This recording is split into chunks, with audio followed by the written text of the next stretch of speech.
I've got a really exciting book here today.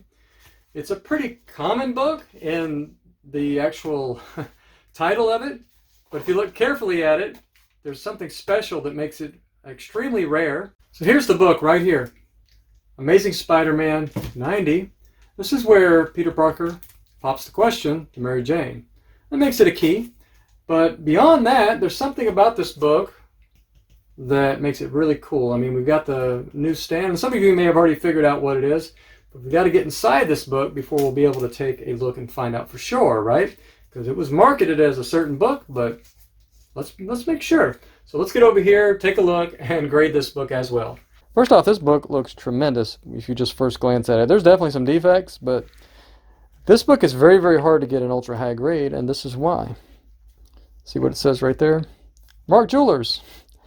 This was sold, marketed exclusively to military personnel, sold on, bases, wherever military happened to be, which means limited copies were printed. So it's a little bit more rare, right? Or maybe a lot more rare. And especially very hard to find an ultra high grade. And I'm hoping that's what this is. Now we have some bends here in this corner, which I could certainly fix. And here as well. The spine, there's a few little dings there, but they're very, very tiny. There's maybe 8 or 10 tiny ones there. The back, wow, this back looks good. It is hard to find a back cover on a Mark Jewelers that looks this good. They're very faint, but they're there. 1, 2, 3, 4. 4 color breaks and a bunch of other ticks that I can fix. Can't do anything about the color breaks, but we can clean up the ticks, especially in the white areas. Looks like there's some kind of foreign substance on the book here, which I hopefully can get off. Sitting right now, it's probably an 8.0-ish. But I think after I clean up all the defects, we could get 9.2 or something on this book. Maybe even 9.4, which is a very, very high grade, as some of you out there know, for a Mark Jewelers. So let's don't wait any longer. This is going to be a fun one. Let's get on with the cleaning and pressing process.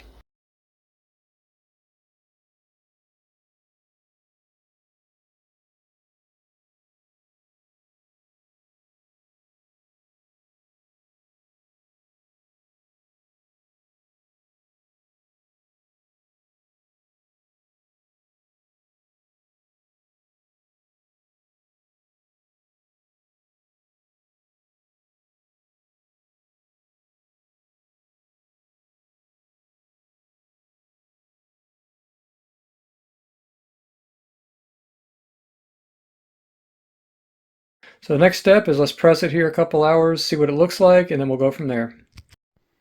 All right, it's out of the press. This corner here has a little bit of, let me see if I can get it on camera here. It has a couple little bends, kind of creases almost. If you could see it right there. It's very hard to see, but if you get it in the light, you can definitely see it. Let's see if I can get it here. Yeah, you can see it right there. I don't think I can get rid of that completely, but I think I can work that a little bit with a tack iron and clean it up a little bit more. This corner as well could probably be cleaned up a little bit.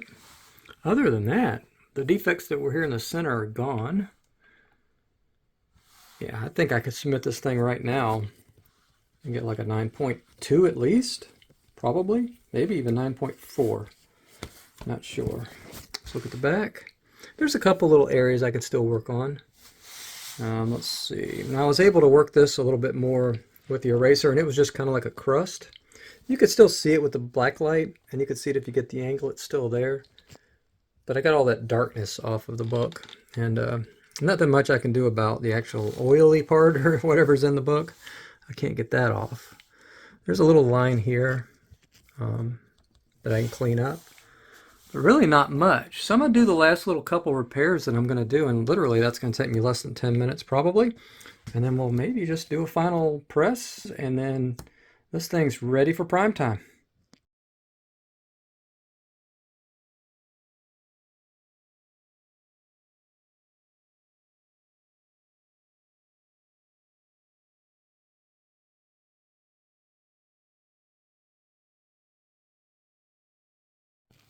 Okay, so hopefully it's out of the final press. Let's take a look at what we got for our final product here. assuming we don't find anything we need to work on. Yeah, the book looks really nice. And it seems like it'd be hard to improve upon the back at least. Wow, this book looks really good. Marked Jewelers and all. Got those few stresses on the spine, nothing we can do about that. So this book's strong. I think this is every bit of a 9.2. Maybe a chance at a 9.4. But yeah, 9.0, 9.2, I'll be happy on this book. But yeah, you don't have to wait. All right, the book is back from CGC. So let's see, did all of our hard work pay off? What kind of grade does CGC think this book is? Yes, 9.6. That is amazing. That is much better than I expected. And just goes to show you, if you're a conservative grader and you put in a lot of hard work on fixing a book up, repairing it, CPRing it, if you will, it can pay off. So 9.6 on a newsstand, Marked Jewelers, which all Marked Jewelers are newsstands, obviously, but don't mean to be redundant. But yeah, somebody's going to want this book. It's not a big key or anything like that, but it's very, very hard to find a Marked Jewelers 9.6 in any book from any era. Just because they were rarer anyway, and the nature of where they were purchased and how they were carried around, man, it's just amazing that this thing survived, or any of these survived. 9.6. Can't get over how good that is. That is insane. I mean, all you guys watching out there know how special that is to get an ultra high grade Marked Jewelers. So yeah, very successful in this one. Happy about it. Gonna keep going as long as you guys want me to. Just let me know in the comments what you think about these videos. Do you want me to keep going with them? What do you want to see? Do you want to see what kind of books do you want to see? You know, that type of thing. So yeah, stay nerdy, and I'll see you in the next video.